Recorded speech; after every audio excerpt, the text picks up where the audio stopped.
Hi ഇന്നത്തേതൊരു മുട്ടയുടെ video ആണ് കേട്ടോ. അപ്പോൾ നിങ്ങൾ വീഡിയോ കാണുമ്പോൾ പെട്ടെന്ന് വിചാരിക്കും നിധിക്കാണ് മുട്ടയടിച്ചത്. പക്ഷേ നിധിക്കല്ല, എൻ്റെ കസിൻ്റെ കുഞ്ഞിനാണ് മുട്ടയടിക്കാൻ പോയത്. അപ്പോൾ എന്താ പറ്റിയെന്ന് അറിയത്തില്ല. ഞങ്ങളിന്ന് നേരത്തെ എത്തി അമ്പലത്തിൽ. അവർ പറഞ്ഞ സമയത്ത് തന്നെയാണ് എത്തിയത്. പക്ഷേ അവർ കുറച്ച് ലേറ്റ് ആയതുകൊണ്ട് നമ്മളിന്ന് നേരത്തെ. സാധാരണ അങ്ങനെ നടക്കാറില്ല. 365 ദിവസം ഉണ്ടെങ്കിൽ അതിലൊരു 5-10 ദിവസം സംഭവിക്കുന്ന കാര്യങ്ങളാണ് ഇതൊക്കെ. ഞങ്ങൾ ഏതെങ്കിലും ഒരു സ്ഥലത്ത് നേരത്തെ എത്തുക എന്നുള്ളത്. അപ്പോൾ അവർ വരാത്തത് കൊണ്ട് തന്നെ ഞങ്ങൾ നേരത്തെ അമ്പലത്തിൽ കയറി ഒന്ന് തൊഴുതിട്ട് നിന്നപ്പോൾ ഫാമിലി എല്ലാവരും എത്തിയിട്ടുണ്ടായിരുന്നു. അപ്പോൾ നേരെ മുട്ടയടി ചടങ്ങിലോട്ട് കടന്നു. പക്ഷേ നിധിക്ക് മാത്രം ഭയങ്കര സങ്കടമായിരുന്നു കേട്ടോ. ചാച്ചുവിൻ്റെ മുടി പോയപ്പോഴത്തേക്കും നിധി ആകെ ഡള്ളായിപ്പോയി.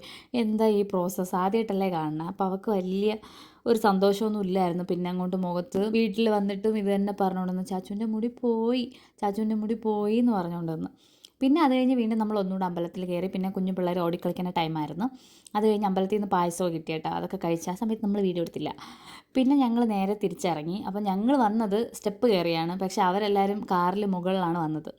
അപ്പോൾ നമ്മൾ സ്റ്റെപ്പ് കയറി വന്നതുകൊണ്ട് തിരിച്ച് നമ്മൾ സ്റ്റെപ്പ് ഇറങ്ങി തന്നെ താഴോട്ട് പോകാമെന്നുള്ള പ്ലാനായിരുന്നു. പിന്നെ ഞങ്ങൾ വാങ്ങിച്ച ആ കൂടെ ഉണ്ടല്ലോ, അത് അവർക്ക് തിരിച്ച് കൊടുക്കണം. അപ്പോൾ അതിനും കൂടെ വേണ്ടിയിട്ട് നമുക്ക് വന്ന വഴി തന്നെ തിരിച്ചിറങ്ങണം. അപ്പോൾ നമ്മൾ ഈ വന്ന വഴി തന്നെ അത്രയും സ്റ്റെപ്പ് അതുപോലെ തിരിച്ചിറങ്ങി. എനിക്ക് എണ്ണം ഞാൻ എടുത്തിട്ടുണ്ടായിരുന്നു കേട്ടോ, പക്ഷേ ഇപ്പോൾ ഓർമ്മയില്ല. ഈ ഒരു അമ്പലത്തിൽ ഞാനും ചേട്ടനും ഫസ്റ്റ് ടൈമാണ് കേട്ടോ പോണത്. പക്ഷേ നമുക്ക് ഭയങ്കരമായിട്ട് ഇഷ്ടപ്പെട്ട്. ആദ്യം അങ്ങോട്ട് പോയപ്പോഴായാലും തിരിച്ചിറങ്ങിയപ്പോഴായാലും നല്ല വ്യൂ ആണ്, നല്ല പീസ്ഫുൾ ആയിട്ടുള്ള അമ്പലമാണ് കേട്ടോ. അമ്പലത്തിൻ്റെ ലൊക്കേഷൻ വന്നിട്ട് ബാലരാമപുരത്തെ ശ്രീ ബാലസുബ്രഹ്മണ്യ സ്വാമി ക്ഷേത്രം. അപ്പോൾ അടുത്തൊരു വീഡിയോ ആയിട്ട് കാണുന്നതായിരിക്കും. ടാറ്റാ.